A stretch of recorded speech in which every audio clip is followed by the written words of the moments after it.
Okay, we are live, but we got to let it breathe here just for a moment while we bring on our ever-growing Facebook community, get all the MHH clan under one tent, and we are good. Welcome in, everybody, to the Huddle Up podcast, presented, as always, by Mile High Huddle. I'm your host, Chad Jensen, and with me is my partner in crime.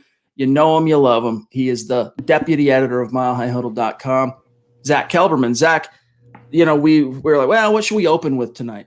Really, the first thing I want to touch on is your article touching on really the CBS Sports prospective trade packages to land Aaron Rodgers in the Mile High City. And I'm going to pull it up so that we have a little bit of a visual cue to kind of go along with it. But Zack, suffice to say, surprise, surprise, it's an extremely cost prohibitive prospect. Yeah, if you thought Deshaun Watson was expensive, you ain't seen nothing yet. And keep in mind, these are all just proposed trade scenarios from a CBS Sports writer. This isn't anything legitimate in terms of what the Broncos actually floated Green Bay. Only George Payton knows that, and the Packers GM, whose last name Gutkunst, I can never pronounce. Gutkunst. Gutekunst. Okay, I'll just call him Brian. It's a lot easier that way. But here's the gist of the whole story. Regardless of what the Broncos give up for Rodgers, it's going to include 3 first-round picks. So take your pick here, mix and match the player you want to part with. And I saw what you wrote on Twitter yesterday, Chad, and I agree. That's the whole basis of me writing this article. You said the Glasgow trade proposal here is the only one that you could swallow. And I'm okay with that as well. Maybe Vaughn, if he's not in your future plans, but look at those hauls. 2022 first, 2023 first, 2024 first, 2022 second, 2023 third. My opening line, I think, sums it up in that article, Chad. If the Broncos are serious about Aaron Rodgers, they have to be serious about not drafting in the first round or really much at all for the foreseeable future. The problem here is that he's 37. And even though,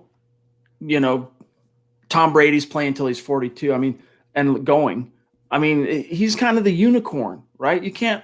It's hard to get your hands around. It's hard to lasso a freaking unicorn. There's a reason why they're a unicorn. And even Peyton Manning, who, granted had significantly more serious injury history relative to his neck and all those procedures, which then caused a lot more degenerative collateral damage on his body than what Tom has dealt with. Tom's biggest injury up to this point in his career, Zach, 2 decades in the league, was that ACL in whatever it was, 2008, after the big, huge year when they went 10-1. Rodgers, though, at 37, I think you could say you get 3 competitive years out of him for sure, provided he stays interested in playing for you, right? Like maybe he goes, this is fun. Maybe you win a Super Bowl. Maybe you get close a couple times like the Packers have lately. And then he goes, you know what? I'm going to go be the Jeopardy host because I'm Aaron Rodgers and I'm discount, double check, and I'm kind of weird. Aaron Rodgers is kind of weird, guys. Yes. All right? Let's face it. And then you're the Denver Broncos going, well, we gave up 3 first-round picks, a couple of 2s. We shipped off, again, take your pick from this smorgasbord, Cortland Sutton, or we shipped off Locke, or we shipped off on whatever. And it's just I would have to be, for this to be serious, I would have to be assured beyond a reasonable doubt from Aaron that he's playing till he's 40 minimum. And there's no guarantee of that, especially when you throw in the injury bug. Exactly. He's got that collarbone that's cost him time in years past. Plus, Zach, as an aging man myself, all right, 41 years old, let me tell you, it's easier to get dinged up. I'm not an elite athlete, granted, but Zach, when you do get dinged up, it just takes a heck of a lot longer to heal up. Yeah, that was going to be my point. He is coming off an MVP season. He is a future first ballot Hall of Fame quarterback, I feel like, but he has an extensive, fairly, relatively speaking, injury history. Collarbone, severe injuries, season-ending injuries. There is no guarantee the Broncos would get him even for 1 season, let alone 3 seasons. Anything can happen at a moment's notice. Look at Von Miller last year. He literally walked funny with taking one step, and he was done for the year. The same thing could happen to Aaron Rodgers. Last time I checked, Chad, he's not on the TB12 diet. He's not eating seedless strawberries like Tom Brady, so he doesn't have that longevity. It's just a bridge too far for me. And also keep in mind one more thing, and people are going to look at this like it's a stretch, but it's really not. Before Matt LaFleur came to Green Bay, people were kind of whispering about Aaron Rodgers and maybe he's hitting the wall or maybe he should hang it up with him and Mike McCarthy. I would take Mike McCarthy over Pat Shurmur. And I damn sure would take Matt LaFleur over Pat Shurmur. So you bring Aaron Rodgers here, and if he's causing these issues with an A-plus coaching staff in Green Bay, I just don't know, considering how he wants to run amok wherever he ends up. I don't really know that Pat Shurmur and this type of older, aging, old guard coaching staff, Vic Fangio and Pat Shurmur, can really connect with someone like Rodgers, who you mentioned yourself is very eccentric. I think it's one of the reasons why the McCarthy relationship kind of fizzled, is McCarthy and Aaron Rodgers were two different personalities completely. So what did the Packers do? They hired a much younger head coach, a great offensive mind, who's a little more in tune with a personality like Aaron Rodgers. I just don't think there's anyone on the Broncos coaching staff, as is right now, that can harness that potential in the same way. So looking at his game, his career stats, all right, 2017 and 2013 were the only seasons where he missed more than one game prior to becoming the man, which was in 2008 after they traded Favre to the Jets. All right, looking at this, let's see. Correspondingly, 2013, I'm pulling up his injuries. Let's look here. That was his clavicle. That's what worries me. All right, let's look at the 2017 injury, clavicle again.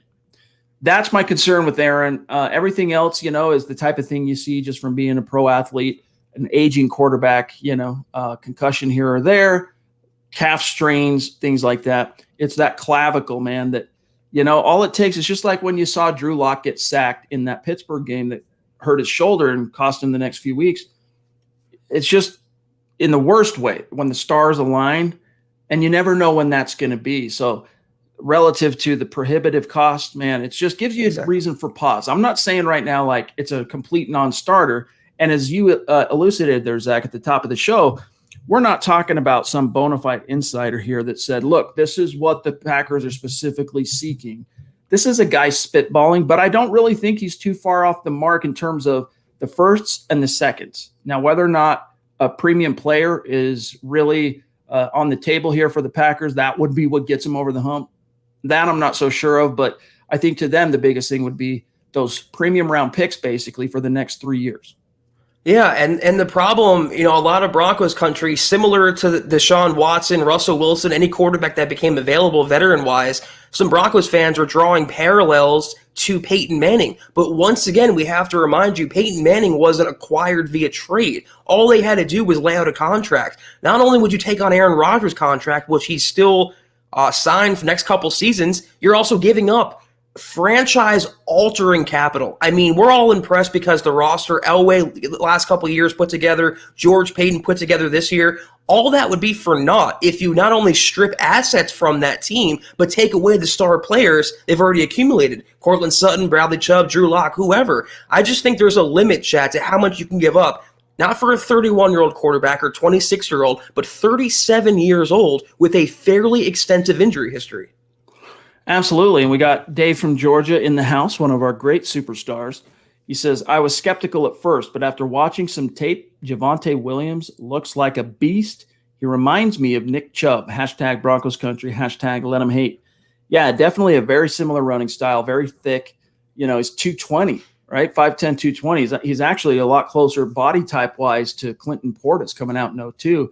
Running style-wise, though, definitely more of a Nick Chubb type. I think he's got much softer hands and he's much better wired for the passing game, which bodes well for the Broncos, especially if things do click this year between Pat Shurmur and Drew Lock. Your thoughts, Zach, and then we'll get to some quick matters of business. Dave, it's so funny you asked this question. We thank you for your support as always. I just tweeted that Javonte Williams right now is the betting favorite to lead all rookie NFL running backs in touchdowns this coming season. Not rushing touchdowns, total touchdowns from scrimmage, rushing and receiving. The more I've had to think about this pick and analyze it and kind of study it. I really do like it. Moving up for him, you gave up some capital, but it wasn't that. It was a few spots, and you got yourself a 3-down workhorse. You're running back of the future, a guy who runs angry and is going to do a lot for whoever the quarterback is, Chad, whether it's Drew, Bridgewater, or Aaron Rodgers. All right, guys, we still have so much more to get to. We're going to get to all your super chats that are stacking up. Excuse me, we still don't have John with us, Buona Beast. He's still taking care of some very vital, very important family business. And then we got to talk about the quarterback decision the Broncos made today. We'll continue to react to the draft and what we're hearing buzz-wise about Aaron Rodgers and all that. But first, we just want to call your attention to a couple of quick things. Make sure you're following the Huddle Up Podcast on Twitter at Huddle Up Pod, the main account at Mile High Huddle. All right, our producer, John K., you know him as Buona Beast, on Twitter at John K. MHH.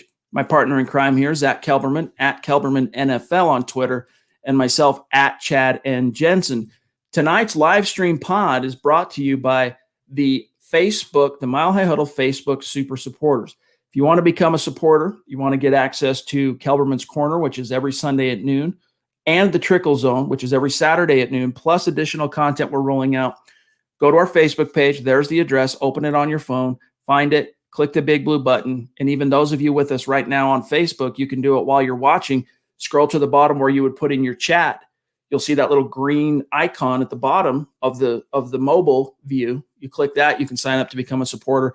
Not only does it get you access to that content, it supports what we're doing here at MHH.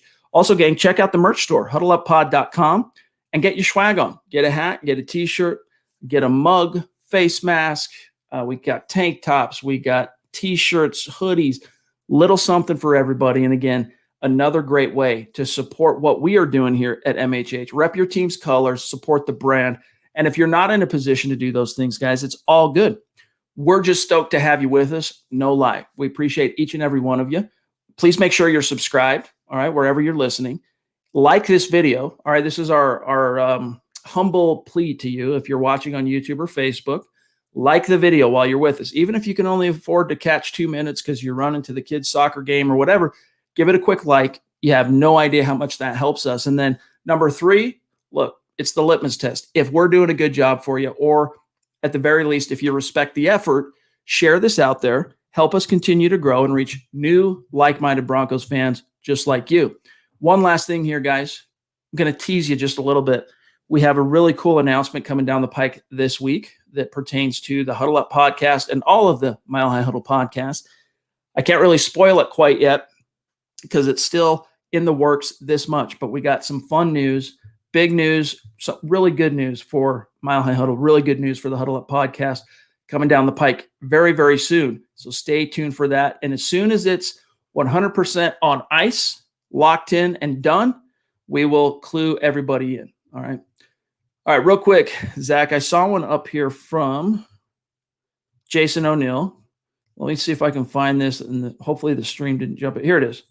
Interesting comment here from Jason. His question is, I see where the Broncos signed undrafted free agent Andre Mintz from the Edge from Vanderbilt, paid him 85 G's. Seems like a lot to pay for an undrafted free agent. Was Mintz coveted by others, and was he a number 1 target for Denver? From what I've been told, he was among Denver's most coveted college free agents, the guys who didn't hear their name called. But he definitely had multiple teams trying to sign him. And so, you know, it's the natural law, Zach, of economics. When supply is limited and demand climbs, the price is gonna get driven up. But yeah, he's an intriguing guy, you know, and the Broncos over the years have had a lot of luck and success developing undrafted edge rushers. Yeah, they had to pay up because he had competing offers with other teams. We don't really know what other teams were out there for his services, but that's what happens. Like Chad said, you pony up the money and secure your priority free agent after the draft. It's a fairly commonplace practice now in the NFL, Chad. A couple of years ago, the Broncos gave a big-time sign bonus out to an undrafted free agent, and I can't recall who it is, but that was a little surprising. That it was a franchise record. I can't remember exactly. Oh, that was Brett Rippon's 115 G's. I was going to say a quarterback, yeah. So that back then, it was a little surprising. It was a Broncos record, but every year, more and more teams are doing that to kind of nothing illegal about it or immoral, but just another way for a team to make sure they get their guy and not have to burn a draft pick on him, which I never understood, Chat. If he's there in the 7th round, you know you're going to sign him. Why not just draft him and make sure you get him? Yeah, I mean, you never know. You never know. But in this guy's case, hey, he's got a pretty good opportunity. The Broncos did draft Jonathan Cooper in the 7th round from Ohio State. So he's really going to get the first seat at the table along with Derek Tuska, last year's 7th round pick, to basically compete with Malik Reed for the 3 and 4 behind Von Miller and Bradley Chubb. And then this kid. Now, you know, the cream always rises to the top. So especially if the Broncos and the NFL end up getting preseason games this year, you could see Mintz, you know, maybe leapfrog some dudes. Otherwise, he's a guy that probably ends up on the practice squad, guaranteed, because of his $85,000 guarantee that he received, that eventually gets worked out onto the roster if this guy gets hurt or what have you. So Savage Boy Kev on Twitch, good to see you, brother. Appreciate all of our listeners that are with us on Twitch. I saw on Twitch that we finally climbed up and over into triple digits on the followers, and I still am trying to wrap my brain around Twitch, but we do have some VIP Twitchers, and they have been tagged. I'm still trying to understand the culture of Twitch, but nevertheless, Savage Boy Kev, appreciate you. Why did Jeff Driskel even stay on the team this long? All right, so in case you guys missed it, the Broncos, as we had prophesied since frickin' November, but we even talked about it last night, guaranteed that Jeff Driskel would not be on this roster by week 1. The Broncos did finally release him today. And the question, Zach, why did they wait? It's a salient one. What was the holdup? I have to think it was waiting to see how the signing period played out in March and how the draft played out in April. What they were going to do at quarterback, if they were going to draft one, if they were going to trade for one, if they were going to sign one. The only move they made was trading for Bridgewater. They didn't draft Fields. They didn't trade for Rodgers. They're bringing back the incumbent in Drew Lock. And it didn't really matter anyway. As long as the Broncos released him prior to June 1st, they will save their money against the salary cap and only leave behind, I believe, $750,000. It's a $2.5 million cap savings for the Broncos. I have the article right here. If it's not pulled up. But yeah, $2.5 million. Yep, yeah, it's a nice chunk of change. I mean, you can sign a guy off the street for that amount of money for 1 year. So it was just a matter of time. It was inevitable that he was going to get released. I wish him well in his next venture. He wasn't really that inspiring in Denver, but I don't really blame him too much considering the catastrophe that was the Denver offense in 2020. Yep. All right, so we got one here. The stream has already jumped quite a few people. But we've got BNS. Zach, grab this one here. I'm going to pull some up, and I'll be right back on with you. The good old Bowls news service. We appreciate you, BNS. Thank you. $5 super. Thank you so much. Not getting a right tackle bothers me. Don't trust the Stave Puff Marshmallow Man at all, Juwan James. What do we do if he has a hangnail? Hashtag all Pro Bowls. Hashtag Lock haters will eat a crow pie. Maybe, I don't really trust Juwan James either, Chad. And I talked about this on KK yesterday. It was my one main gripe about this draft class from George Payton. You don't address right tackle. You and I both wanted that addressed within the first 3 rounds. But they don't take a right tackle at all, and they wait until the undrafted ranks to finally get one. Drew Himmelman, someone named that, I believe. So the Broncos obviously have a lot of faith, not only in Juwan James, but not only in Calvin Anderson, but Mike Munchak, to really hold things together and do what he did with Bowles to Juwan James. Can he work magic twice? We'll find out. I know. I mean, look, the one thing that's slightly intriguing about Himmelman is the fact that he's 6'9", which kind of reminds me of freaking tree. What's his name? Villanueva? I forget. Alejandro, yeah, the former Special Forces guy. When he went undrafted himself, he was a raw, very traitsy in terms of the length and the size that you look for, but just very untested relative to level of competition. Diamond in the rough, needed some polishing. And polish him, Munchak did, to the point where, he was an all-pro. If not an all-pro, I know 2-time Pro Bowler minimum, but I'm pretty sure he was an all-pro. I'm not going to pull it up, but does that mean this guy's going to be that? No. Would we have preferred to have seen at least one of those, at least day 3 picks? Give us one offensive tackle, yes. But again, I think part of this too, Zach, is we know they targeted different offensive tackles in this draft. They just had some bad luck in that, they'd be 2 or 3 picks away within striking distance of their boy, and then he'd get drafted. And it's like, oh man, what do we do? And then when they go on the clock, whatever offensive tackle was left, the value of how they had him graded didn't meet where they were sitting in the draft. And so the can kept getting kicked to the point where the time runs out. They didn't get a tackle. So I'm still optimistic that, their read on the Juwan James situation is the correct one, because they are confident that he's going to be back and in full effect. Just, we're not going to hold our breath. I really would want the Broncos hopefully to pick up a veteran tackle between now and the preseason just to have some insurance behind James. I don't really trust Calvin Anderson. I mean, the Broncos have invested a lot in Garrett Bowles. They spent a second on Reisner, a third on Cushenberry, $11 million for Glasgow. The last remaining link there is right tackle. And why allow one player to potentially blow up the entire operation? So whether it's maybe even DeMar Dotson, bring him back for 1 year to $2-3 million and give yourself some peace of mind going into what could be a very encouraging season on offense. Zach, I don't know if it's possible for you in your sector of the stream to see if you got Dwayne, if you got access to Dwayne. If not, I'll reverse engineer it as a banner. John Houston, appreciate you, bro. He says, it's crazy how being a no lock supporter, I'll just say it's crazy how being a lock supporter, people attack you. Unknown. There you go. Thank you. I don't know why people look at lock like the plague. Have they ever heard of Project Develop? Yeah, it's unfortunate, Zach. We were talking about this yesterday that, it kind of has taken on almost like a derangement syndrome type situation where it's really gotten twisted into the wind.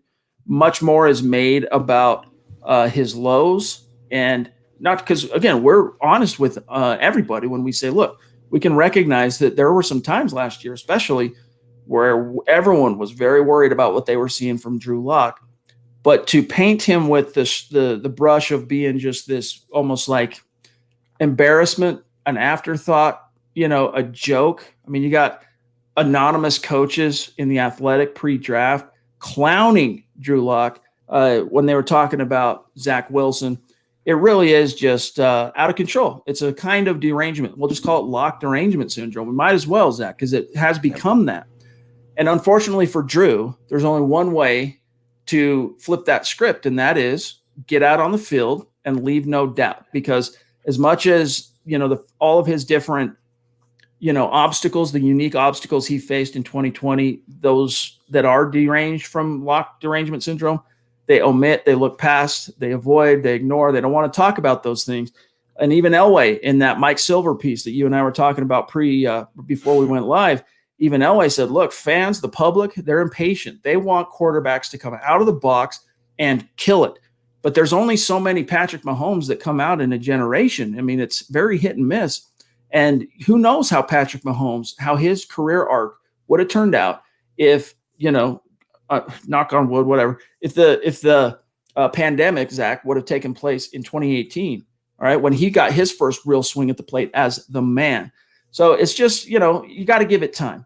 But Drew, the biggest thing he didn't do, I hate using double negatives, is he didn't leave no doubt. And so until he gets out there and just answers it with authority, that derangement syndrome is going to, build, right? It's going to continue to kind of percolate within the fan base and media, let's be honest, at large. Let me say, as a resident Lock supporter, I know we're kind of a dying or, increasingly shrinking breed out here in Twitter land, Chad, in Broncos country. He deserved blame for last year. He was not good enough. I'm the first one to say that. His turnovers, his errant passes, his mechanics, he was the furthest thing from a franchise quarterback, and it was disappointing. But from what I can gather, the last 5 years, it being such quarterback hell for Denver, this is just my interpretation. I feel like Locke is getting all of the pent-up agitation and frustration and impatience from the fan base. The Paxton Lynch's, the Brock Osweilers, the Joe Flacco's, the Case Keenums, all of that anger and all of that disappointment, all of that sadness, all bundled up. And that's taken out on Drew now. That's what I truly feel like, because Broncos fans are impatient. They went from having Peyton Manning to having Trevor Siemian. And from Trevor Siemian to those aforementioned quarterbacks. Now we're at Drew Lock. And it's like, where does the buck stop? When and where do the Broncos achieve their franchise quarterback? What more do they have to do? How long do I, as a fan of this team, and I'm pouring in blood, sweat, and tears, how long do I have to wait to get that franchise quarterback back? But it just seems like, to your point, is there anything he can do that would leave no doubt? Is there anything at this point that Drew Lock can do that would get every single person on his side? I don't believe so. I think he's too far gone in the fan base's view, in the national media's view, where even if he led the Broncos to a championship in 2021, not saying it's going to happen, hypothetical, I feel like still people would be like, oh, it was the defense. It was the running game. He lucked into it. He was just there for the ride. Same things that people were saying about Brock Osweiler and the Broncos' ascension to SB 50. So I just think it's an unfortunate situation, and it might be one of those cases where he needs to change his scenery, because I don't think he can do anything. Not that I'm advocating for it, but I don't think he's going to do anything, Chat, to get the fan base on his side. I think people have drawn their lines in the sand. They have their feet firmly planted, and they're not going to waver on their stance on Lock. That's right. I mean, we were lamenting this as a show and as a fan base this time last year, how certain publications in the national media and certain writers and analysts, they got so dug in on their positions on Drew pre the 2019 draft that even in the face of overwhelming evidence that many of those takes were freezing cold and absolutely wrong, they defend them. They continue to dig in, because instead of just standing up and saying, hey, look, I was wrong. So far, anyway, it looks like I was wrong. People, instead, they choose to kind of continue to dig in deeper. Now, again, Drew is not proven. He's got to get out there, and only his play can silence the boo birds, can silence the speculation and all that. But it does get wearisome. And just real quick before I grab Dwayne here, I just want to read to you. This is what Elway said, quote, this was from Mike Silver at NFL.com. We know we got our hands full in our division. Quarterbacks, that's all the talk is, right? So the focus is always there. And you got to be strong with it and hope you get the guy that can thrive. And you've got to develop them too. And the public doesn't want them to develop. They want ready-made guys coming out. And they all want Patrick Mahomes, which is very difficult. That's a diamond in the rough. So it's always a work in progress until you find that guy. And Zach, with that, I want to turn real quick here to Dwayne. Thank you for your patience, Dwayne. It's good to see you, buddy. Appreciate you. You guys are the only reason I got Twitter. Love the show. Dwayne, I'm not sure what your handle is, so make sure you tweet at us, and then we'll know exactly what your account is. Love the show. I've been following since the start of last season. I'm so happy I'm finally able to donate. Thank you, Dwayne.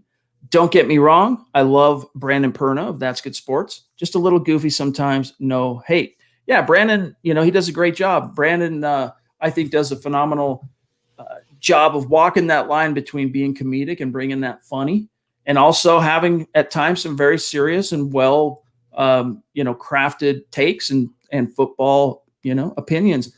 We love Brandon on this show. So, but thank you, Dwayne. And I'm sorry in advance for introducing you to the world of Twitter, Dwayne. It's not a great place to be, but just stay in that little realm, that little bubble, and you'll be okay. Thank you so much, though, for your support, and we hope to see you around in the coming podcast.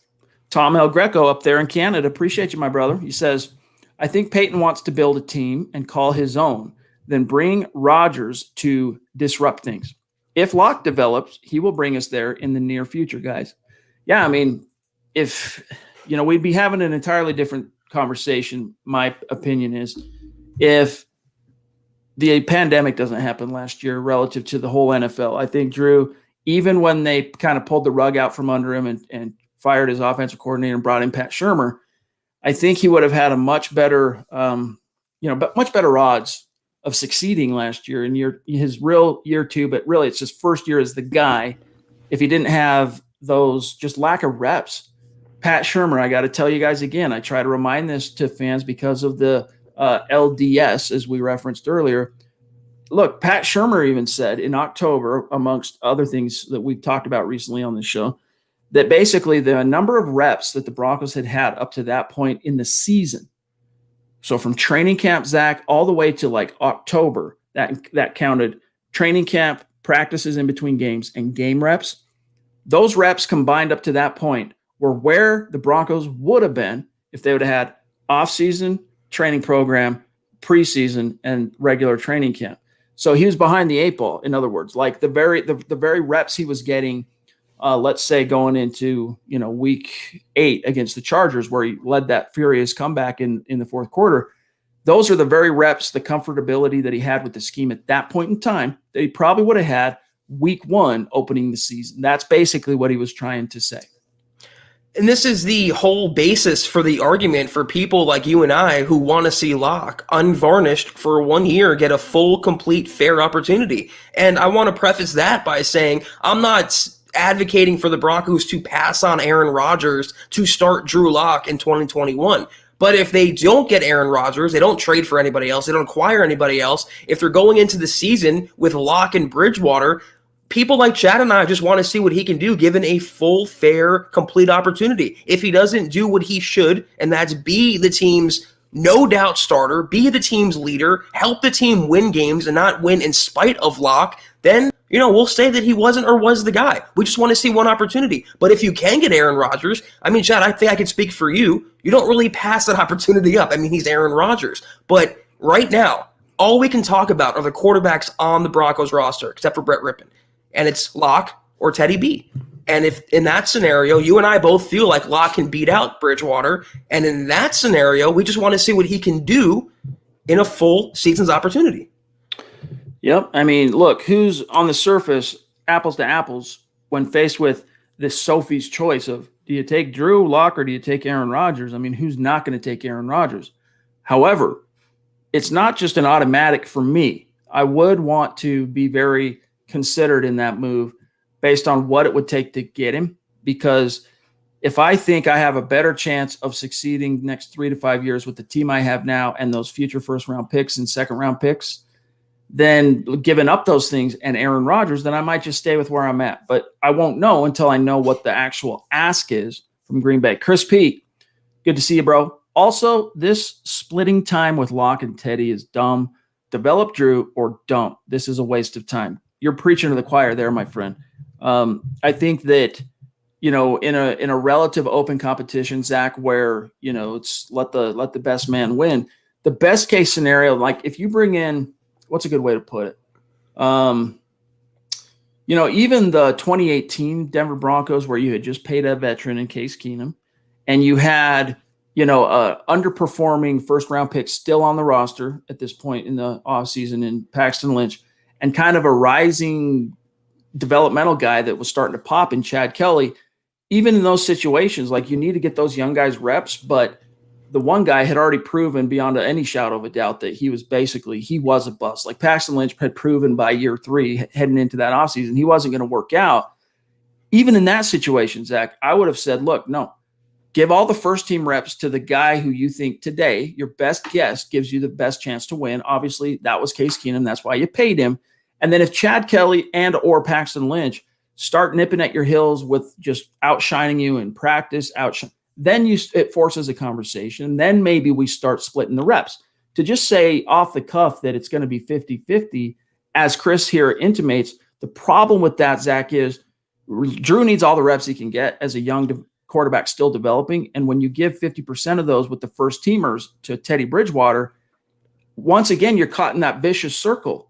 And I just don't think who knows if it'll play out that way in all reality, Zach. I happen to think that was more of kind of a coach speak talking point, but it's very, in my opinion, unwise. Any quarterback, Locke or Teddy or anyone, even Rodgers, they would need 100% of reps. When you're splitting reps, you're not only hurting the quarterback, you're hurting the 10 other players on offense. They all need the chemistry down. They all need the continuity down. And that only comes with real live simulation in practice, day after day, rep after rep. But 50-50, Team Drew versus Team Teddy now, Chad, it reminds me of Paxton versus Trevor Siemian. And it did the Broncos no favors. So whoever it is, this is the one reason why I would want the Broncos to acquire Aaron Rodgers, because there'd be no doubt, no quarterback competition, and no splitting reps. I'm thinking beyond the quarterback. I'm thinking of the running game. I'm thinking of the passing game. I'm thinking of the offensive linemen. All of those players need time together on the field. And the longer you drag it out, training camp, preseason, regular season, it just ends up putting the offense further behind the 8 ball. Another great point. Cody Potter, good to see you, brother. Appreciate that generosity. Wow, thanks, bro. He says Peyton Manning came off like 20 surgeries in 2012 when we signed him. I agree there is a risk, but there is a risk in every player. You can't pass on a player that will give you the best chance to win a Super Bowl regardless. I get what you're saying. I guess the question every fan kind of has to ask themselves is, how much is there a too much? Like, is there a bridge too far for Aaron Rodgers? Maybe there isn't. Maybe you're willing to literally sell the farm. Like, maybe you're saying, hey, take all our draft picks for the next 3 years.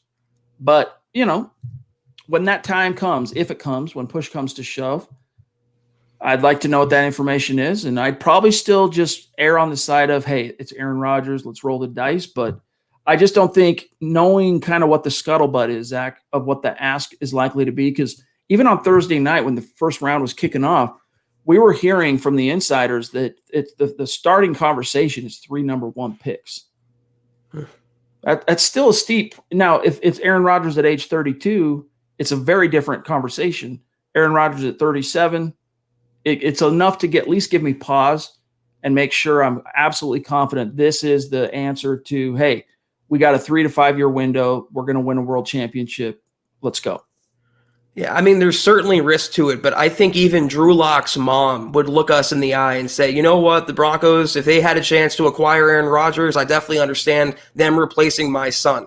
And if it works out that way, it works out that way. And we all recognize Rodgers for what he is, and that's a future first ballot, no doubt, slam dunk Hall of Famer. And you put him on the Broncos roster as it's constructed right now, they are an instant title contender. But we're just thinking realistically as well, if George Paton, he's involved in every deal, but he hasn't necessarily closed every deal. If he, passes on Aaron Rodgers and truly goes into the season with who he has, all we're saying right now is support the current quarterback, whether it's Locke or whether it's Teddy Bridgewater. All right, let's grab this one here from Crudum, our friend Chris. Good to see you, bro. Hope work's going okay today. He says the NFLPA is pushing so hard to eliminate in-person workouts, even encouraging rookies to skip. What is their end goal? I'm okay with changes, but not doing away with workouts. That stuff is valuable. I'll tell you what their end goal is. They don't want to have to show up till July. Exactly. Period. End of story. That's the end game. The veterans, vis-a-vis the actual players union, have long hated any offseason requirement whatsoever at all. Period. I mean, they hate it. If they have their druthers, and that's why it's one of those scenarios where it's kind of a sleight of hand, all right, where they're pointing to, we're afraid of the bug. Are the conditions safe? Meanwhile, they're sneaking it in the back door, banana in the tailpipe. The true thing is they've never wanted to do OTAs, and this is an extremely juicy, valuable, easy excuse, all right, to get that job done. I don't think it's going to work. I think by the time you get to mandatory mini camps, the vaccine is going to continue to proliferate throughout the United States. It's already. I mean, Florida lifted all their emergency bans. I mean, it's going to matriculate through the entire nation here. By the time you get to actual, even late May, when a lot of these camps start taking place, I mean, even right now, I'll just be honest with you. Every man, every woman has to answer this question themselves. So I'm going to speak for myself. All right. With the vaccine out there, I'm not afraid to go out and do a dang thing. Not one thing. Nothing. Zilch. I'm ready for business as usual with zero reservations, zero compunctions. I think it's as safe as it's ever going to be. And so it's like, at what point do you say, look, we're just completely forsaking anything resembling normalcy till kingdom come, but we'll show up for our $20 million salary on game day. Well, look, we get it. We want you at those games. We want you to show up for your salary. But in order for us to actually build a team, we need to honor these traditions that allow us to build the team. Very, very, very well said. And the only thing I can really add is it's a power grab. It's politics. And, the NFL has so much power. It's a multi-billion dollar entity run by billionaires and millionaires, and the owners and the teams have a lot of the power consolidated. And this is the players' way of taking some of that power back. But I wonder what would happen in a non-pandemic year. I mean, there was never any issue with voluntary practices or not showing up or virtual. I mean, that they're using the pandemic as a way to further their own agenda. It sounds really familiar with what's going on in the country, Chad, but it's no different. A sports league is no different than politics. It's no different than Washington. That's the only way J.C. Treader, the NFLPA president, and D. Maurice Smith, the director, are standing up to Goodell and be like, listen, this is our power. We're taking it back right now. We don't want to show up until training camp. What are you going to do about it? Plus, it's a very convenient PR perspective or position, because if the NFL comes out hard against it, then they can say, oh, well, look, you don't care about our safety. In the court of public opinion, that's something that can really play even now with things opening up and getting better and basically this close to being normal. It's a PR battle that the NFL would then also have to wage. Randy, hey man, one of our super supporters on Facebook, and here he is popping over to YouTube with a super chat. Really great to see you, my friend. Appreciate that support, man. You're the man. Here's a question from Randy. Who gets fired first, Vic Fangio or Pat Shurmur? Good question. Zach? My heart wants to tell me, it's going to be Pat Shurmur, but I think they get fired together. They're all getting this season, the Broncos' incumbent coaching staff, the final hurrah under George Payton in his first year. They're going to give Pat Shurmur the entire season, and it would be shocking to me if they fired Vic Fangio mid-season, Chad. I mean, it would have to be like an 0-6 start, and they're getting blown out in every game. But even then, I feel like Vic would scapegoat someone beneath him, McMahon, Pat Shurmur. But I think regardless, there'll be a decent to good team based on their talent alone. And if they were going to make a change, I think it would happen after the season. And if Vic goes, Pat Shurmur goes. What I was going to say is that Vic has, as a head coach, and even if, it's not his, back in the day when he was a defensive coordinator, wasn't his purview necessarily to decide any of his underlings on the defensive staff, who goes, who stays. That's ultimately the head coach's decision. But, with the exception of Rich Scangarello, Vic has been very reticent, even in the face of some pressure from the outside, to let go of a single coach. I mean, Rich Scangarello is the exception that proves the rule that he's an extremely loyal head coach. And so I think it would, there's some tinfoil hat theories out there that, hey, get ready for Mike Shula to start calling plays at the first sign of, things not working out with Pat. Maybe. But I tend to agree with you, Zach, that if they go down, Vic's going to go down with the ship, and Pat will be there. He'll be climbing the top sail, trying to get to the top until it finally sinks. But I think Pat will be with him. The only other coach, that's a really good point. The only other coach I can think of the Broncos have replaced was Brandon Staley, but they allowed him to pursue a better opportunity. They didn't fire him. So it's true. He's very loyal to his staff, and it would take just a disastrous start on offense for Vic Fangio to even consider pulling the plug and installing Mike Shula in what has to be a win or go home in a true sense kind of season. Yep. All right, Tom again. Appreciate you, bro. He says, hey, guys, if Vic got bounced after this season, do you think he'd stay on as defensive coordinator? No. Thanks, boys. No. Yeah, that's a next doesn't to happen. It just doesn't happen in the modern league. No. It's happened in the ancient days of yore in the NFL, but it's been a long time. If Vic got fired, he would have any defensive coordinator spot he could want be offered to him. He might even get another head coaching opportunity out there. There's no chance, though. If you want Fangio in Denver, it's as head coach or nothing. We got one here from Brian, a newer name on Super Chat. Welcome, Brian. Welcome. Thank you for the support. He says, I'm new here. Is there a way that Vic keeps his job if we have a losing season? I don't see it. I really don't. I think this is it.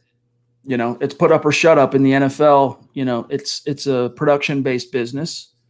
What have you done for me lately? If by end of 2021, what Vic has done for you lately is provide a third straight losing season, he's gone. Yeah, he's gone.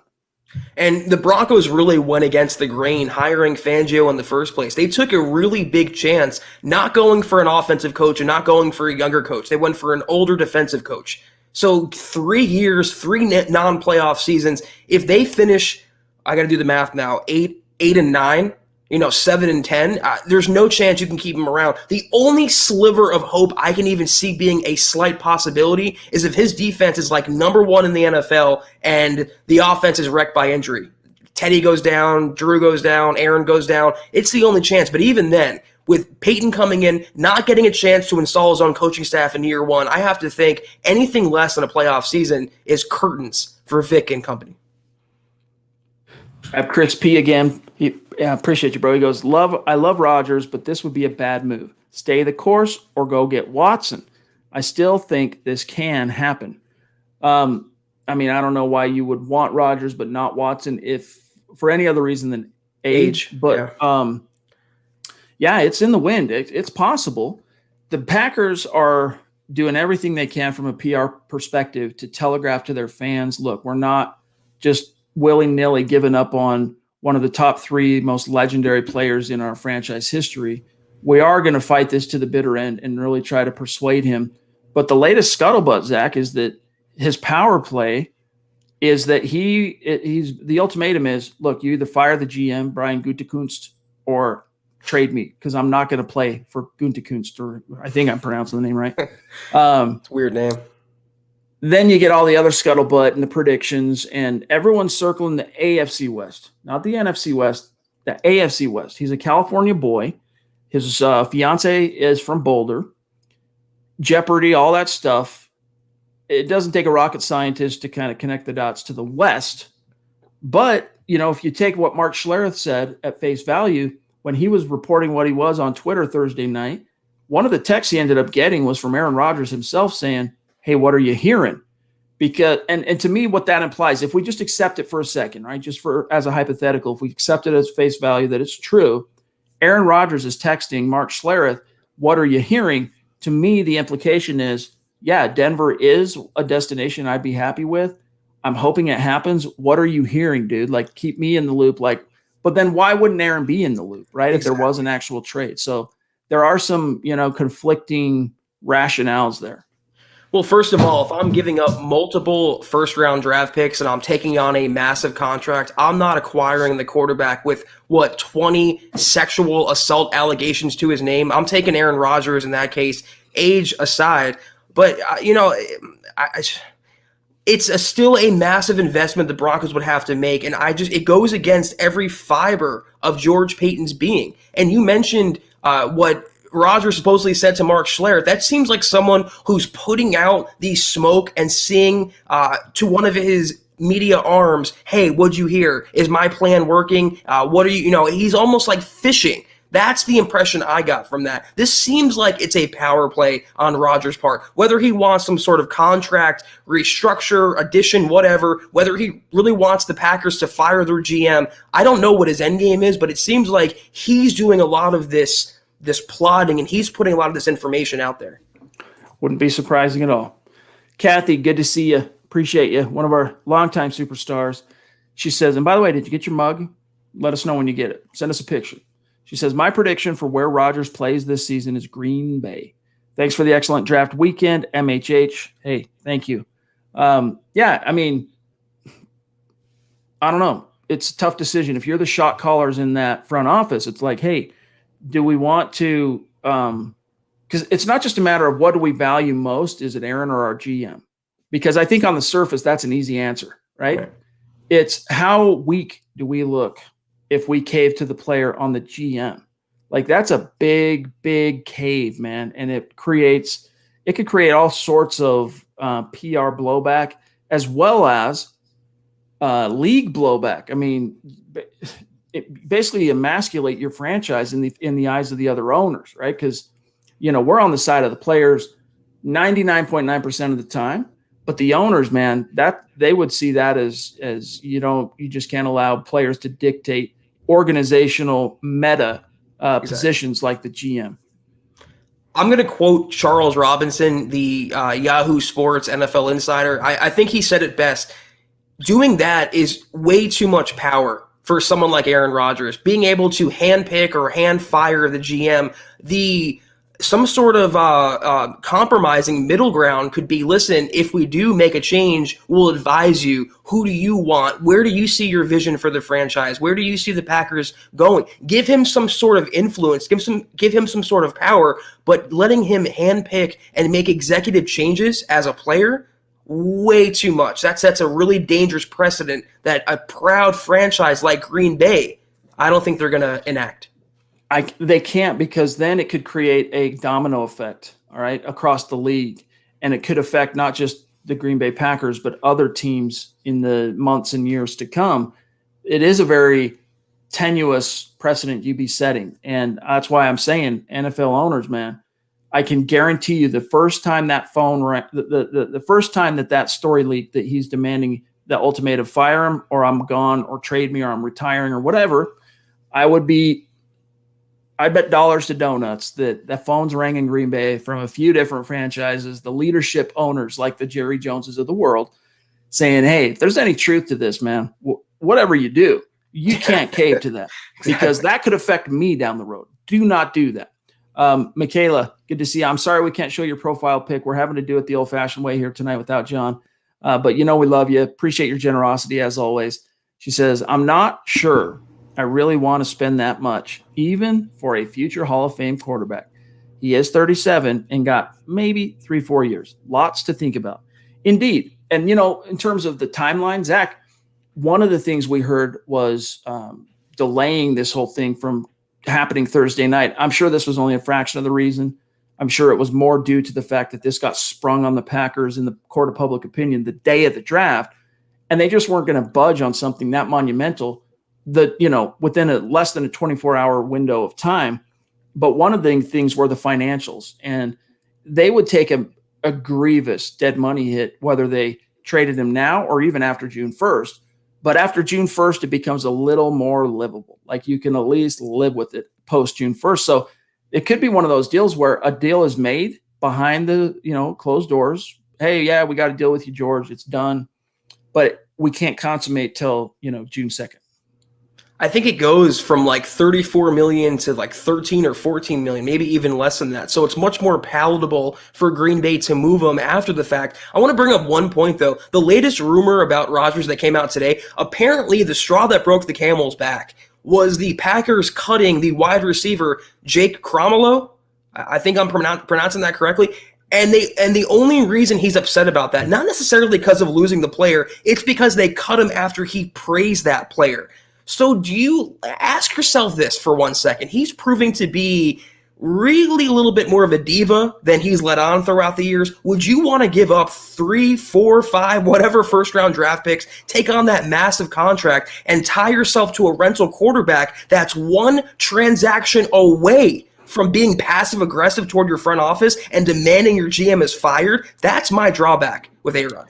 I mean, you're right. That's the thing about Aaron Rodgers, is there's been a lot of weird, character-driven rumors and reports that have come out on him over the years, from his teammates saying things about his leadership style or lack thereof, to really bizarre rumors that I don't really want to delve into, to, this latest stuff.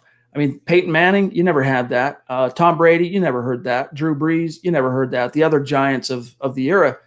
He does come with some unique peccadillos. He's kind of an odd duck, all right? He just is. That's what he is. He's kind of just he's just a little bit of a weirdo, I'm sorry to say. He's one of the greatest quarterbacks of all time.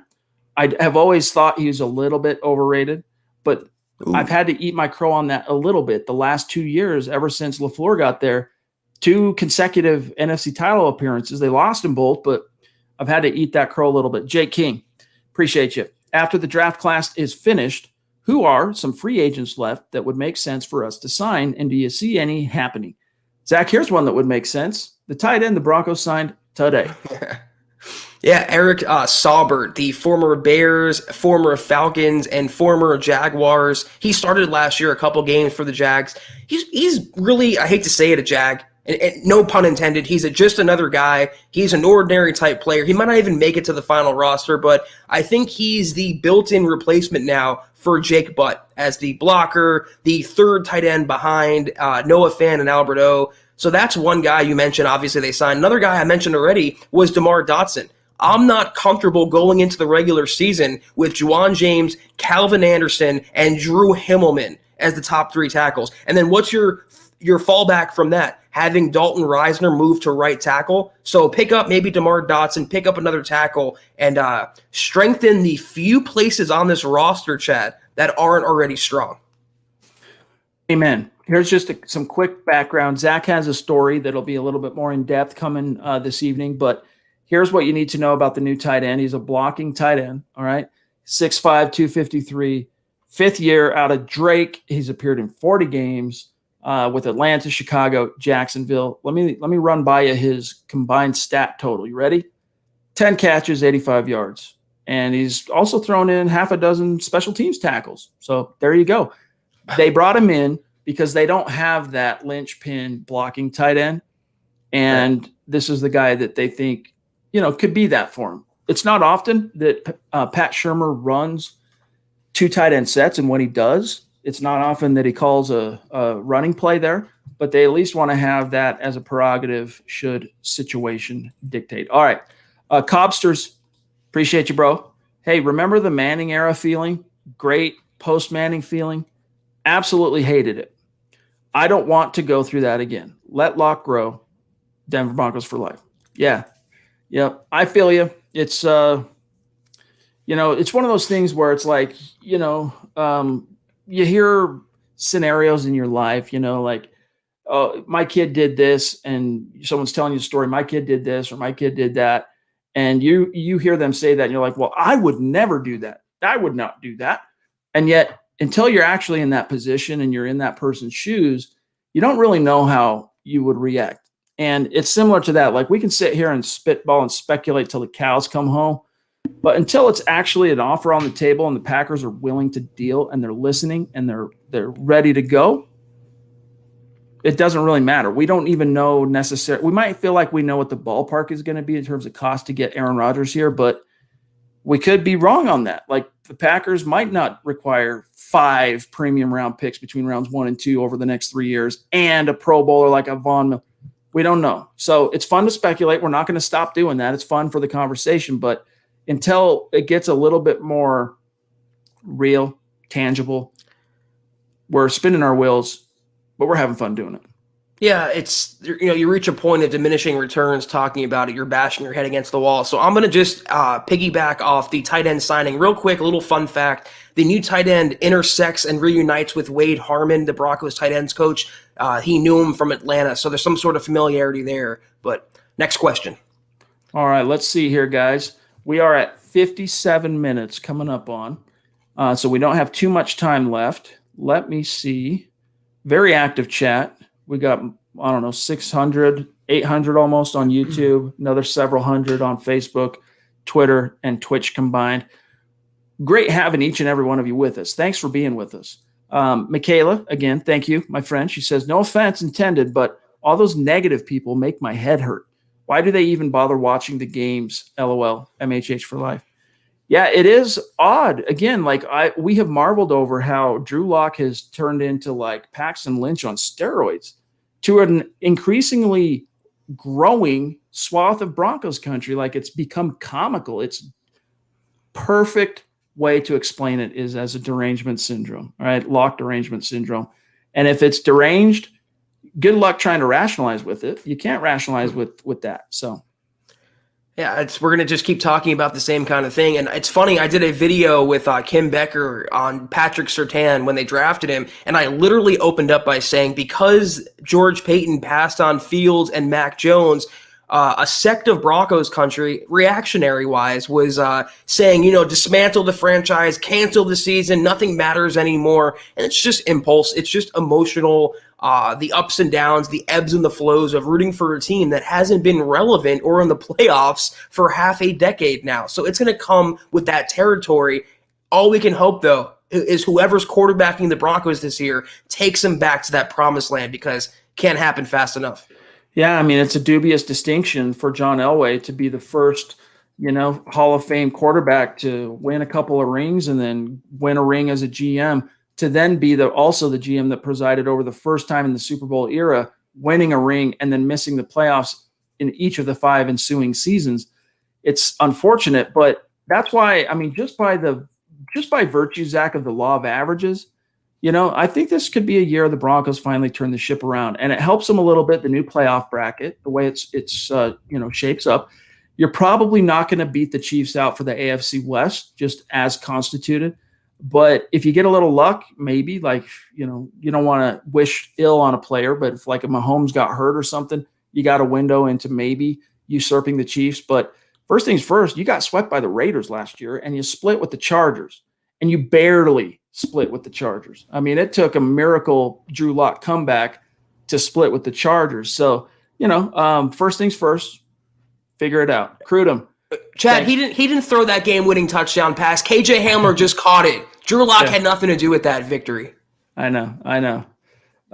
Chris says, glad we signed a veteran blocking tight end that could also contribute to special teams. Tom McMahon has no excuses now. Contract details for the tight end. Zach, before we went live, I wasn't aware of any contract details. By the way, Kevin Etheridge, thank you for that super chat, bro. Welcome. Connect on Twitter. Have you heard anything on the contract? No, it's got to be a 1-year deal for either the veterans minimum or close to that number. I'd be surprised if it was a multi-year deal. But in terms of McMahon, this is something I said on KK yesterday. The Broncos have done that man so many freaking favors this offseason, from signing Mike Boone to drafting the players they drafted, players like Seth Williams and Caden Stearns, all to help out. And now even Eric Saubert, who's a tight end, but like Chad just uncovered, has some run on specials. So he was out of excuses, McMahon, 2 years ago, but for sure now. And he'd be the guy I think would fall on the sword if the Broncos got off to a slow start. He has no business being on this Broncos staff this season. All right, we got one here from Zyka. It's been a minute, Zyka. Thanks for being back with us, and we appreciate the support as always. He says, Drew Lock, dog, that's my quarterback. What's up, guys? Appreciate you. Lock, A-Rod is a monster, but I truly feel better with Lock and no trades. Am I crazy? LOL. I don't think you're crazy. A lot of people would say that you are. I don't think so. I think there is something poetic to saying, hey, this is our guy. We've developed him. We feel like we've built a nice team around him. We feel like we got the horses at the coaching level. We just brought in, flooding the roster with, when you count the new tight end as well, with 22 new players. Like, we feel like we can compete. Are we a lock for the playoffs like we would be if we had Rodgers? No. But if Drew develops, then then that's what we are, because true franchise quarterbacks, that's what they do for your team's prospects. And we might be this close to that, to Drew busting out into that form. Time will tell. See, this is the sad part to me. This is where the derangement comes in, because we have Broncos fans asking us, is it okay if I root for the current starting quarterback of the Denver Broncos? Am I crazy for supporting the current quarterback of the Denver Broncos? Imagine a Broncos fan asking that in the Elway era, in the Jake Plummer era, even in the Jay Cutler era. Those questions weren't being asked. But it's so funny, Zyka, that you're tentative to support a Broncos player. It's the court of public opinion. It's the mob mentality that's formed around Locke. If you support him, you might as well have leprosy. Banish you to the island of misfit toys, Chad, because you don't deserve to breathe fresh air or live among the Locke detractors. That's the sad part to me, how far and how low, actually, the derangement has fallen. And for what it's worth, Zyka, I mean, we feel like your opinion has more merit than the derangement that exists out there.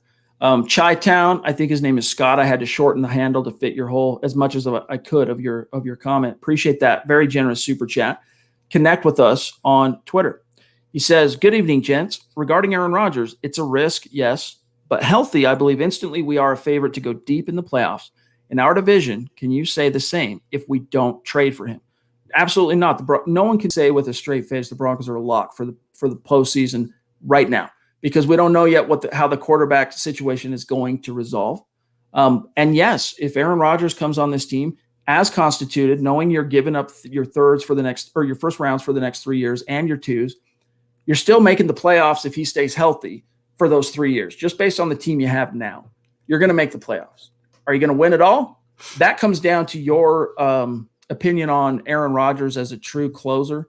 And really, is this the coaching staff to bring the most? I mean, one thing you got to give Mike McCoy as an example back in 2012 is, he went from designing a Tebow offense on the fly, midstream 2011, to then getting the greatest, gift of all time that a coach could get, a free agent, Peyton Manning, and then basically just saying, hey, Peyton, here's our terminology. let's just go ahead and run what you want to run, but can we call it this so that everyone else doesn't have to learn? Oh, good. Okay, cool. That's what it does for you. You know, one thing I do like, I saw today, Rich Eisen reported that Aaron does want to come to Denver. He's intrigued by their weapons, and this is what stood out to me. He's not afraid of being in the same division as Patrick Mahomes. He actually is excited about that possibility of taking on Mahomes twice a year and going toe-to-toe with one of, or if not the best in the NFL. So at the very minimum, Broncos games would be a hell of a lot of fun to watch. Those battles, Herbert versus Rodgers, Rodgers versus Mahomes, even Rodgers versus Carr. I mean, those shootouts and those high-scoring games, we haven't seen that, Chad, since Peyton Manning circa, 2014 even. So that's 7 years ago now. That's the one thing I did like coming out of this whole rumor, that Rodgers not only would be okay with playing in Denver, he actively wants to come here. Dude, listen, if Aaron Rodgers is a Bronco, and maybe this is the answer, maybe this spells out the answer. You no longer fear taking on the Kansas City Chiefs. You now have an offense that can go blow to blow. So maybe you just give up the farm and you just get him. But we're just not there yet. If the time comes, then maybe that's the decision you make. LiveBait25, another newer name on Super Chat. Welcome. Thank you. Connect on Twitter. The defense needs a top-tier quarterback to help win a championship, or it's all for nothing.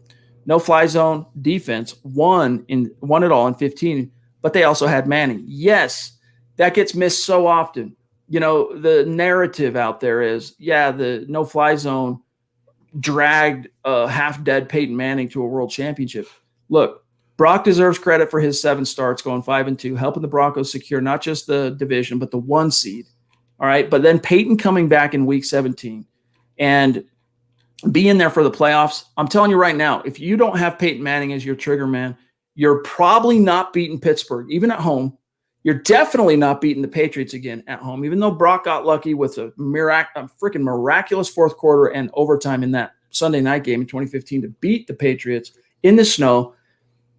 You're not getting there if it isn't Peyton Manning making those pre-snap calls and delivering the ball to the open guy and just knowing what you're not. And the juice. I mean, Zach, those hardcore fans out there, you own the Blu-ray of the Denver Broncos World Championship season in 2015. And there's a cool clip. I think it's even out there on YouTube. You can find it of in the huddle, his teammates, Peyton bleeping Manning. The legend of Peyton, it gives you, it puts some lead in your pencil if you're in the trenches, right? It gives you some courage. It gives you some juice. You don't have Peyton Manning, you're not winning that Super Bowl. I promise you that. What's a Blu-ray? I know. No, I'm going to actually quote what George Payton said before the draft, and it was a little contradictory, but he was asked about having a top-tier quarterback, and he said, would it be nice to have an elite one? Yeah, but you don't need one. You don't need a top 10 guy. You can basically what he intimated was you can get by with either average or good. You don't necessarily need great. And let me tell you something. This Broncos roster is loaded from top to bottom. And piggybacking on your previous point, Chad, if they do get Aaron Rodgers, they would have a better roster than Kansas City, Mahomes included. I don't think that's a hot take. I think that's accurate. So, I mean, if they get him, they were instant title contenders, but even right now with either Bridgewater or Drew Lock, this defense is so loaded and this offense is so deep at every skill position, they can make noise and they can do damage with even average play under center. Willie, good to see you, bro. Aren't you? I think you're on the show this week, right? I think you are on Wednesday night. We look forward to that. He says the projects you build are always better. Good point. I love that, dude. That's a great phrase. The projects you build are always better. And then, of course, the appropriate horse, rooster, and device with which to keep things from being opened. How'd I do there? Willie, appreciate you, dog. David Kilgore, also great to have you. He says, since Denver drafted Minor and looks like he'll be out at center. Oh, Miners. He's trying to say Quinn Miners. Okay, so since Denver drafted Quinn Miners, the 3rd-round pick from Wisconsin Whitewater, and it looks like he'll be out at center, what will happen to Cush? Thanks, guys. You're great.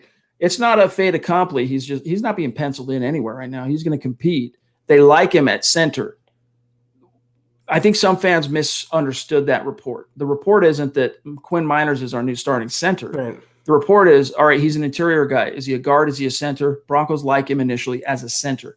but he's going to have to compete with Lloyd Cushenberry, and that is a spot that will be a full-blown, full-fledged open competition. I think the mentality is iron sharpens iron here. I mean, Cushenberry played for the most part last year at a replacement level. He came on a little stronger in the second half of the season, but far and away, he wasn't a slam dunk long-term starter that cemented into his spot. So whether he's at guard or center, it gives the Broncos more flexibility. We mentioned Dalton Reisner. He has tackle experience. He can kick out to right tackle. They can move Glasgow to center. They can do a lot, Chad. They still have Natani Muti on the bench. Their interior is very well stocked enough where they have versatility and position flexibility that if a crisis occurred, if bad play faulted them, they can make a move to another player. And if Miners doesn't play this year, he gets more time to marinate, more time to learn, and more time to develop under Mike Munchak. It's truly a win-win scenario for this coming season. Rogue Theory, Josh, what's up, bro? Thanks for reminding me. I would have forgotten that tomorrow was May the 4th. He says, is it just me or y'all as hyped to see Quinn Miners as me? Dude is hilarious. Oh, and don't forget about tomorrow. May the 4th be with you. Hashtag Huddle Up Squad. Yeah, dude, I appreciate the reminder on that. Yeah, Quinn Miners is an exciting guy. You know, he's like a redneck version of Dalton Reisner, you know. Going to be fun to see him compete and just kind of bring that lunch pail juice to the OL. I mean, this could end up being, man, like if Juwan James shows up to work and stays healthy, this O-line, dude, going to be legit. You know, it's all fun and games, though. It's all cute when you draft a guy. Like Dalton Reisner, when he was drafted by the Broncos, he had that small-town vibe. He had that kind of interesting backstory, interesting personality. But when he slipped last year on the field, his play fell off. He was public enemy number one among Broncos country. So Quinn Miners, it's all rosy now. But the first time he allows a sack or gets beat in a running play, his belly won't matter to Broncos fans. Zach, it's so crazy how quick information travels. We're still live in our show, and I'm getting added on Twitter from Frank Branches. Wow, Mile High Huddle said some nice things about Brandon Perna just now. That YouTube money does wonders. And then Perna, of course, I go way back with MHH and Chad Jensen. It's crazy, dude. And you know what? It's true, guys. I've told the story a few times, and we've had Brandon on the show many times. But Brandon was a founding member of Mile High Huddle. You know, when I started Mile High Huddle 8 years ago, Brandon was on the staff with me, and his YouTube channel was already doing really, really well. But he still had time in the day to work with me and make videos for MHH. And then when that lasted for about 2 years, and then the YouTube just went into a whole other stratosphere for him.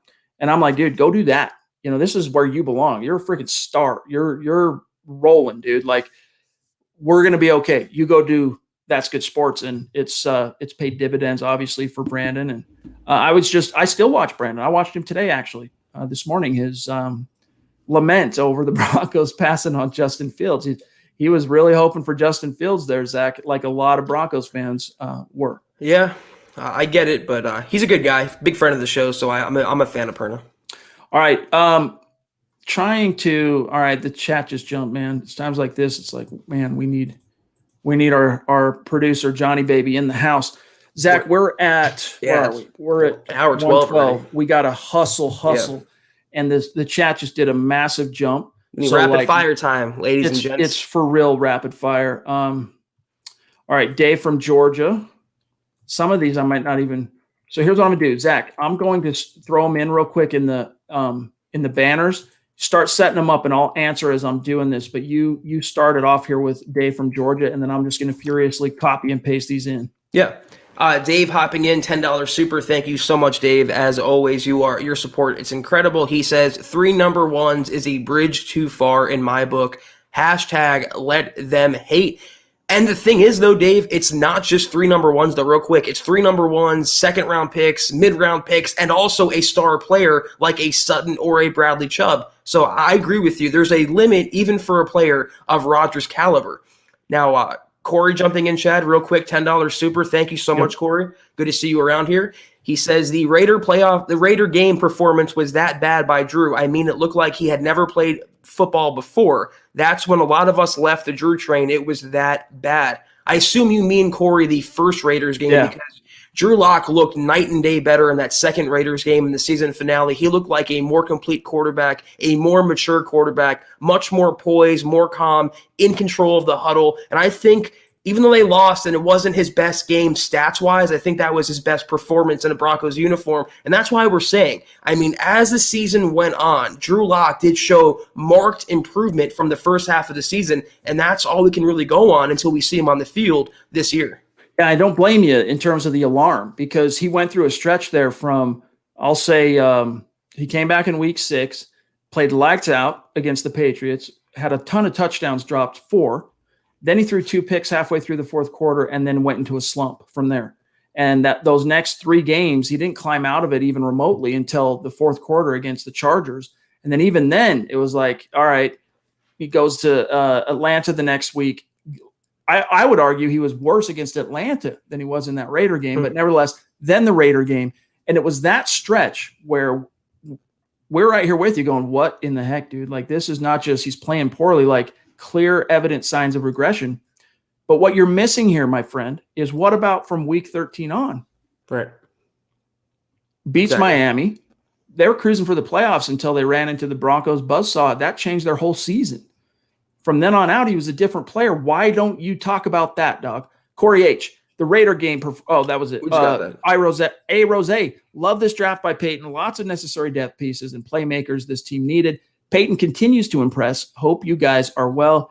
Thanks, bro. Yeah, we were definitely, especially us, we were happy with that draft. Yeah, it was, to me, a B+, A- type haul. The Broncos drafted for the short term, for the long term. They added to their most positions of need that were glaring weaknesses, except for right tackle. But I'm very impressed with the first draft of the Peyton era. Agreed. We also got Justin Jarvis. Now, Justin, your super cuts off because I had to copy and paste, and there's only so many characters that can fit on these banners here. But let me go ahead and read it. He says, and thank you for that generosity, bro. Aaron Rodgers holds the cards right now. Why would we have to wait? Or excuse me, why would we have to give up all these picks and players when Aaron ultimately dictates what happens? Hashtag nuts running the nut house. Thanks, boys, for keeping me sane, by the way. Hashtag state of being. Yeah, Rodgers holds a lot of the cards. He doesn't hold all the cards because Packers could call his bluff and then he retires prematurely. They could sue him for a bunch of signing bonus money he's already earned. You know, he would have to prematurely end his playing career when he would like to be able to. Like, he doesn't hold all the cards, but I hear you. He holds some power in this situation. Just like Deshaun Watson does, but he still signed a contract. He still has to honor the contract or retire, skip the season, go host Jeopardy, whatever. So, yeah, he has some leverage, but I believe overall, ultimately, if he wants to get out of Green Bay, he doesn't have much course of action other than either sit out or, extort the team into firing the GM? Dwayne, appreciate you. Are Drew and Vic tied at the hip? Is this Brandon McManus's last year? He is seemingly becoming all bark with a hefty price tag. No, McManus will be here through the end of his deal, but are Drew and Vic tied to the hip? Yes and no. Drew was the Vic Fangio quarterback drafted to kick off the Fangio era, but Fangio is going to cut bait on him at the first sign of, trouble. Like we talked about this last night, 2-3 games. If Drew slides in 2 or 3 game window, Teddy will get the call. Well, I mean, they're tied to winning because both of their jobs are on the line here. And the more the Broncos win with Drew, the more that Fangio's leash extends. So in that sense, they're tied to the hip, but they have to win, Chad. That's the bottom line. They have to win or go home in 2020. Yep. If this is a production-based business, all right, they're open, and it's time to get the job done. Norris Designs, welcome, thank you. Connect on Twitter. I see your handle there. I will find you. I guess that's your IG. Non-QB related, Caden Stearns followed my IG today and had a short conversation with me. He's very excited to learn from Justin Simmons and Kareem Jackson. He thinks the team has a lot of potential. Future star. Very cool, man. Sounds like a very down-to-earth player. We can't wait to get to know him a little bit. Thanks for that little nugget. I love Jamar Johnson too, but I said this yesterday. Another user said this. It's almost like the Simmons Will Parks class of 2016. The Broncos getting Stearns and Jamar Johnson. Both are pretty good safeties.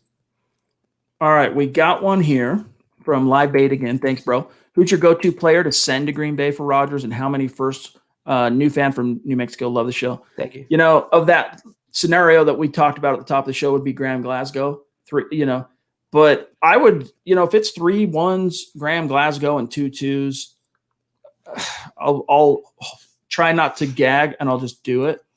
But if it's Von Miller, maybe depends, like you said, Zach. Does he fit in beyond 2021?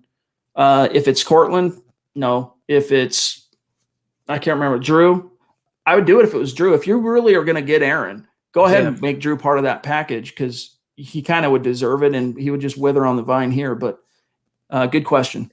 It takes 2 to tango, though. Why would Green Bay want a young quarterback when they would move on from Aaron to play Jordan Love? I think the only player they would want would either be Bradley Chubb, Simmons, maybe at safety, or Cortland Sutton to help out opposite Devontae Adams in Green Bay. I wouldn't trade any of them for Aaron Rodgers in that deal. The only one I'm willing to give up would be Drew or Graham Glasgow of the trade offers that were floated already. All right. Mundungus, good to see you. We don't even know if Locke will beat Bridgewater. The fact that we are having that confo is good enough reason to get Rodgers. I'm pretty confident, dude. Like, do we know? No one has a crystal ball, but I think Drew Lock, I've said this multiple times since the Teddy trade, I think you're going to see it galvanize Drew. I think you're going to see it. It's actually could end up being the biggest catalyst in him turning the corner is having Teddy there, a true threat to him. I think it'll bring out the best in him. Yeah, we'll see. Team Jokic, good to see you, bro. Jokic, I always botch the name, that dude. Love you, though, Christian. Hey, boys, finally back. Drew, still QB1. Let him hate. Indeed he is, Zach. Let him hate, baby. West Side Philly, good to see you, bro. I'm sorry the money plus the draft capital, too rich for my blood, especially being that Locke has potential. I was also a no for Watson for the same reasons. Yeah, we feel you. We are a sympathetic ear. We are your football priests, and on this, we are close to agreement. Yes. Eric Ortegon, what up, dude? Let's face it, fellas. Locke will always be tied to Elway. The other station made the fans hate Elway, so he never had a chance, never will. Maybe, we'll see. Winning cures all. That's one of the sports cliches of all time that just holds true. A cliche becomes a cliche because it's true.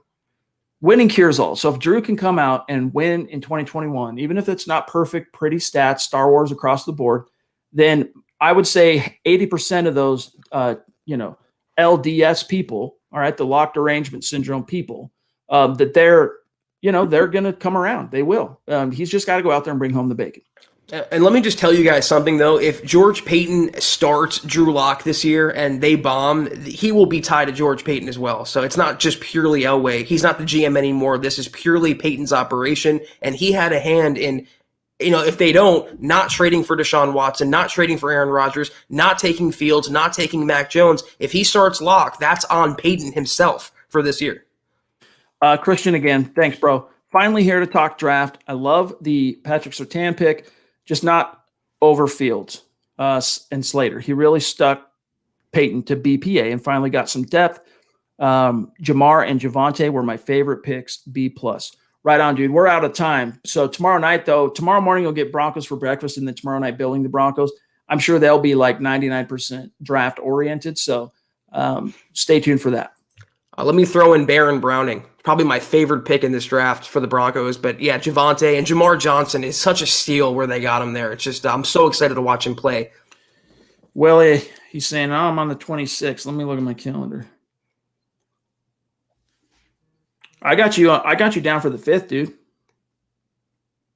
I got Zach Byrne, the guitarist, on the 26th. That could be my fault. We'll DM after the show. All right, let me see. I think we're caught up unless while I've been off, there's been more great superstars hitting the chat. Let me just take a quick gander on the back end here before we say goodbye. And, might get out of here in time. I might be able to catch 15 minutes of my daughter's softball game. Hey, silver lining, y'all. There's Westside Philly. We grabbed him. There's Eric. Jokic. Willie. Sorry for the narration, gang, but I must. Here's one from Dwayne again. Thank you, Dwayne. Didn't mean to start anything with Perna. I love it. Oh, of course not. No, it's no drama, bro, at all. None at all. I just thought it was funny how quickly that information traveled. All right, guys, that's got to do it for tonight's episode of the Huddle Up podcast. Zach, while you kind of maybe go through and sign us off, I'm just going to quickly pull up our Facebook Superstar supporters, and we'll credit them and shout them out before the very, very end. Yeah, well, thank you, everyone, for another great podcast, another great week that we're starting of podcasting. I'll get some of the matters of business out of the way real quick. Follow Chad on Twitter at Chad and Jensen. Follow me on Twitter at Kelberman NFL. Follow the podcast on Twitter at Huddle Up Pod. Follow MHH on Twitter at Mile High Huddle. And be sure to subscribe, like, and share this video or any video that you see on the channel. It helps us out more than you can imagine. If you want to, if you can, if you're able to, please check out the store, huddleuppod.com. Get yourself some swag. But Chad, we have to thank our top star senders this evening. We have Claude Riley, 900 stars. Thank you, Claude. Randy Jones, 200. Brad Murdoch, 100. Jeremy Kushich, 50. And David Wilder, 50 stars. Thank you so much, guys. Mile high salute to you. We'll be back, though, Chad, Wednesday night for more Broncos football, breaking down the Broncos even more. Tomorrow, like you mentioned, is Broncos for breakfast. And then in the evening, I believe it's Building the Broncos, coming at you, a new episode. Again, subscribe, like, and share. Helps us out tremendously. Thank you all once again for a tremendous podcast. Chad, have a great evening. You too, my dog. I will see you guys Wednesday. I'll see you Wednesday, Chad. Take care. And as always, go Broncos.